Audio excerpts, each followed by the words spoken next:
आणि आता थेट जाणार आहोत ठाकरेंच्या शिवसेनेचे प्रमुख उद्धव ठाकरे सध्या बोलत आहेत. थेट जाऊया.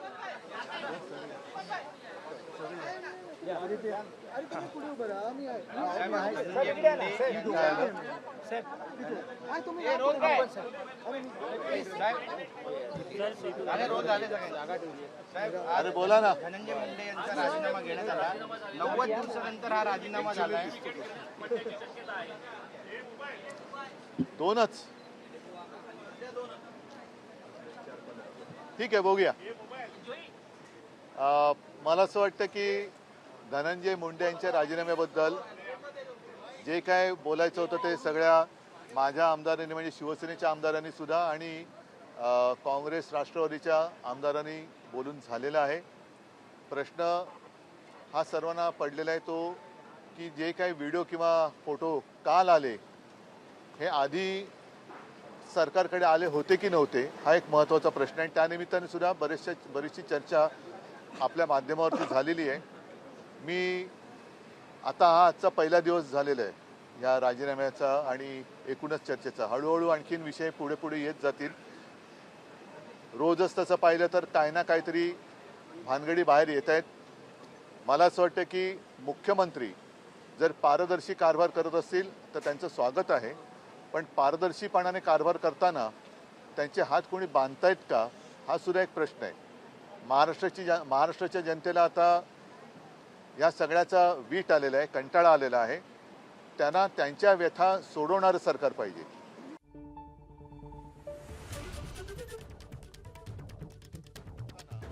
त्यांचे हात कोणी बांधतायत का हा सुद्धा एक प्रश्न आहे.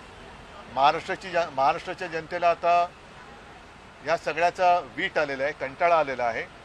त्यांना त्यांच्या व्यथा सोडवणारं सरकार पाहिजे. एकमेकाच्या व्यथांना पांघरून घालणारं सरकार हे महाराष्ट्राच्या जनतेला नको आहे. आणि आमची सुद्धा हीच अपेक्षा आहे की विरोधी पक्ष म्हणून आम्ही नेमके कोणाचे विरोधी आहोत तर या समस्येच्या विरोधी आहोत. तर चांगलं राज्य घडवण्यासाठी सगळ्यांनी आपापल्या जबाबदाऱ्या पार पाडल्या पाहिजे. तुम्ही स्वतःही मुख्यमंत्री होतात. मुख्यमंत्र्यांकडे हे फोटो खूप आधीपासून आले होते आणि ते दाबून ठेवले गेले असं तुम्हाला वाटतंय का? जी समाज माध्यमांवर आणि माध्यमांमध्ये चर्चा आहे त्यात तुम्हाला काय तथ्य वाटतं? आता या प्रश्नाचं उत्तर स्वतः मुख्यमंत्र्यांनी द्यायला पाहिजे, कारण ते स्वतः गृहमंत्री पण आहेत. आपला प्रश्न जो आहे तो अतिशय योग्य आहे की 2-3 म्हणजे डिसेंबरपासून ही घटना गाजते. राजीनाम्याची मागणी. बरं, आज धनंजय मुंडे यांनी जो राजीनामा दिलेला आहे त्यांनी स्वतः कारण दिले त्यांच्या तब्येतीचं. मी त्यांच्या तब्येतीबद्दल कोणते भाष्य करू इच्छित नाही, कारण कोणीही कोणाच्या तब्येतीबद्दल आणि प्रकृती अस्वास्थ्याबद्दल चेष्टा टवाळी करू नये. जशी त्यांनी म्हणजे आमच्यातले जे कोणी गेले त्यांनी माझ्या प्रकृतीबद्दल केली होती, पण मी एक संस्कार पाळणार आहे म्हणून मी कोणाच्याही तब्येतीबद्दल किंवा प्रकृती अस्वास्थ्याबद्दल अजिबात चेष्टा करणार नाही. मात्र नेमकं खरं कारण काय? कारण धनंजय मुंडे यांनी सांगितलं की त्यांना त्यांच्या प्रकृती अस्वास्थ्यामुळे त्यांनी राजीनामा दिला आहे. त्याच वेळेला अजितदादा असं म्हणाले की त्यांनी नैतिकतेच्या आधारावरती दिलेला आहे. तर नेमकं कारण काय? आणि जर का त्यांनी प्रकृती अस्वास्थ्यामुळे दिला असेल तर एवढे फोटो आणि व्हिडिओ बाहेर आल्यानंतर सुद्धा त्यांचा राजीनामा मग घेतला का गेला नाही याचं उत्तर सरकारने दिलं पाहिजे. देवेंद्र फडणवीस घेणार होते राजीनामा, आग्रही होते, पण धनंजय मुंडे राजीनामा द्यायला तयार नव्हते. आता मला असं वाटतं तो राजीनामा झालाय. फक्त राजीनामा नेमका काय कारणाने दिला गेलेला आहे ह्याचंही उत्तर आलं पाहिजे. आणि आता तुम्ही जो प्रश्न विचारला की ह्या सगळ्या गोष्टी नेमक्या अधिवेशन काळामध्येच बाहेर कशा आल्या आणि 2-1 महिने जर त्या होत्या तर बाहेर का आल्या नव्हत्या, आणि जर बाहेर आलेल्या होत्या किंवा यांच्यापर्यंत पोहोचल्या असतील तर त्याच वेळेला यांचा राजीनामा का घेतला गेला नाही हे या अनुषंगाने निर्माण झालेले प्रश्न आहे.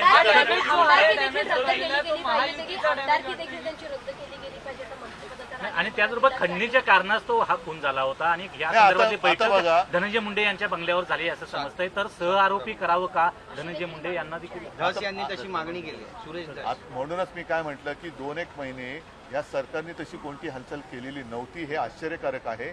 आणि आता जी काय मागणी होते मग ती जनता आज तिकडे मराठवाड्यामध्ये उत्स्फूर्तपणाने काही ठिकाणी बंद होत आहेत. तर जनतेची जी जनप्रक्षोभ आहे तो होऊ द्यायचा नसेल तर जनतेच्या भावनेचा आदर केला गेला पाहिजे आणि नुसता राजीनामा नाही आणि केवळ एकाचाच नाही तर बाकी सुद्धा ज्या ज्या काही गोष्टी आता कानावर येत आहेत आणि घडतात आणि तुमच्याच माध्यमातून जनतेसमोर येत आहेत सरकारने त्याही बाबतीमध्ये हालचाल केली पाहिजे. कारण आता हे सरकार खूप मजबूत आहे. आताच वेळ आहे की महाराष्ट्रातनं ही गुंडागर्दी आणि भ्रष्टाचार मुक्त महाराष्ट्र करायचा असेल तर हीच वेळ आहे. नाहीतर मग आता लाडक्या बहिणीसारखी लाडका गुंड अशी योजना पण हे सरकारने सरकार आणली. बदनाम झालं असं म्हणावं या घटनेमुळे. सरकारपेक्षा महाराष्ट्र बदनाम होतोय. उद्धवजी, बरं. हा डॅमेज मुंडे जो यांच्या- आहे तो अजित मुंडे पवारांचा यांच्या आहे की राजीनाम्याची घोषणा- महायुतीचा हा संपूर्ण डॅमेज म्हणावा या प्रकरणानंतर ह्या एकूण जी बदनामी होते ती सरकारची होते पण त्याचबरोबरीने महाराष्ट्राची बदनामी होते आहे आणि महाराष्ट्राची बदनामी कोणत्या परिस्थितीत होता कामा नये हे महाराष्ट्रातल्या प्रत्येक नागरिकाचं मत आहे. उद्धव जी, क्या महाराष्ट्र के हालात उत्तर प्रदेश या बिहार जैसे हो गए हैं जिस प्रकार से नहीं माने बरं ठीक आहे. नाही, नाही, पक्षाच्या वतीने विरोधी पक्षनेत्यासाठी अध्यक्षांकडे भास्कर जाधव यांच्या नावाची शिफारस करण्यात आलेली आहे. अनेक दिवसांपासून केव्हा शिफारस करणार असं मला तेच मी बोलायला आलो होतो पण तुम्ही काय मला बोलूच देत नव्हता. आता तुमच्या समोर मी जो आत्ता आलेलो आहे ते हेच सांगायला आलेलो आहे की गेले काही दिवस सातत्याने एक प्रश्न विचारला जात होता की विरोधी पक्षनेते पदावरती दावा तुम्ही सांगणार आहात की नाही. आज शिवसेनेने विरोधी पक्षनेते पदावरती दावा केलेला आहे आणि साहजिकच आहे काँग्रेस असो राष्ट्रवादी असो महाविकास आघाडी म्हणून या पुढची वाटचाल जी आहे ती आम्ही एकत्र करणार आहोत. इतर सुद्धा ज्या काही गोष्टी आहेत त्याहीबद्दल आमची चर्चा सुरू देखील आहे आणि यापुढे सुद्धा चर्चा करून आम्ही एकत्रित निर्णय यापुढे घेत राहू. पण आज मात्र आम्ही विधानसभा अध्यक्षांकडे विधानसभेतल्या विरोधी पक्षनेते पदासाठी माननीय भास्करराव जाधव यांच्या नावाची मागणी केलेली आहे आणि आम्हाला खात्री आहे की लोकशाही मूल्यांचं पालन करून लवकरात लवकर याचा निर्णय होईल आणि येत्या बजेटपूर्वी कारण बजेटमध्ये विरोधी पक्षनेते पद किंवा विरोधी पक्षनेता असायला पाहिजे जो जनतेच्या वतीने काही बोलू शकेल. तर आम्ही अपेक्षा अशी करतोय की मुख्यमंत्री ज्याप्रमाणे स्वच्छ कारभार करतायत भ्रष्टाचार एक असेल. आता त्यांनी काल परवा सांगितलेलं आहे की कोणी जरी गुंड असला आता केंद्रीय मंत्र्यांच्या मुलीची छेडछाड काढली गेली तर स्वतः मुख्यमंत्री बोललेत की कोणत्याही पक्षाचा असला तरी त्याला दया माया क्षमा दाखवली जाणार नाही.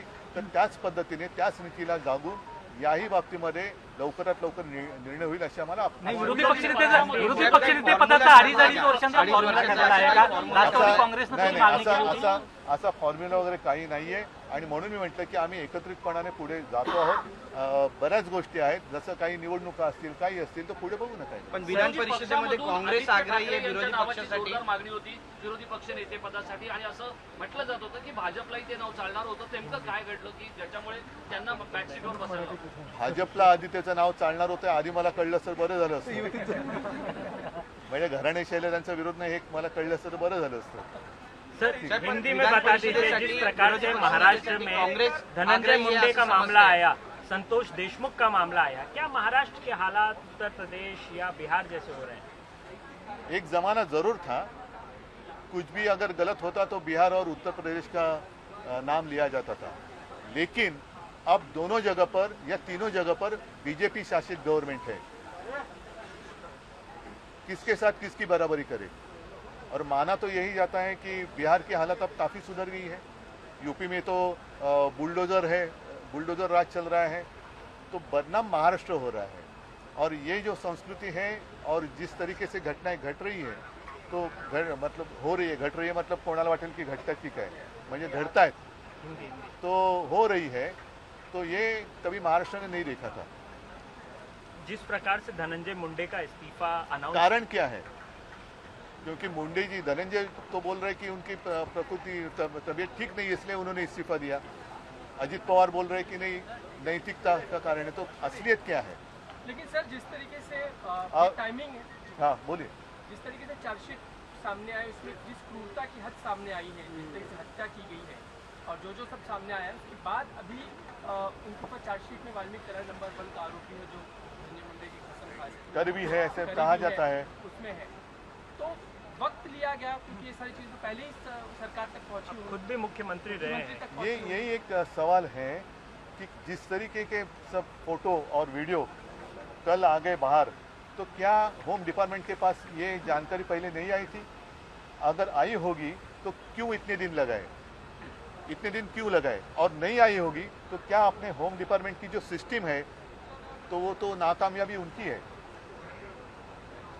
नाकामयाबी फिर होम डिपार्टमेंट की है। तो ये सारी बातों का उत्तर गवर्नमेंट को देना होगा। औरंगजेब को लेकर के काफी विवाद हो रहा है। कल अबू आजमी ने बयान दिया कि औरंगजेब जो है वो उसके ऊपर काफ़ी बहस हुई है और हम तो यही मानते हैं और यही चाहते हैं कि जो भी हमारे जो हम जिसको देवता मानते हैं, छत्रपति शिवाजी महाराज, छत्रपति संभाजी महाराज, उनके बारे में कोई भी कुछ भी गलत कहें तो उनको शासन होना चाहिए, उनको माफ नहीं करना चाहिए। एक अहम सवाल है, निलंबनाची मागणी केली आता। आप अबू हर आजमी रोज यांनी- नहीं बात करते हिंदी में, तो एक सवाल मैं जरूर लूंगा कि कई बार ऐसी चर्चाएं होती हैं, कई बार शिंदे गुट की तरफ से ये कहा जाता है कि आपके विधायक और एमपी जो है उनके संपर्क में है।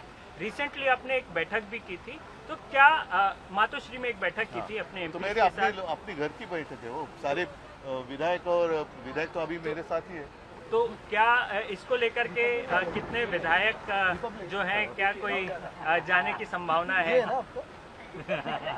क्या है? क्या कितने जाने की संभावना? क्या वो मैं उनको यही सलाह देना चाहता हूँ कि अपने वो खुद के विधायक बचा के रखे, क्योंकि जिस तरीके से उनकी हालात इस गवर्नमेंट ने करके रखी है तो वो खुद को संभाले। और बाद में वो जो गाना था ना एक पिक्चर में, सपने में आती है, फिर मेरे विधायक उनके सपने में आएंगे।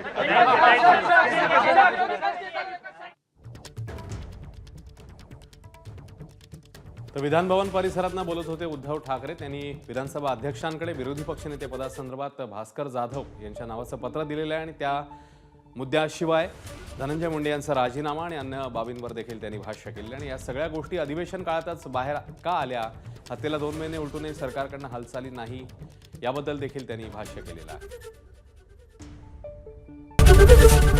एबीपी माझा, उघडा डोळे बघा नीट।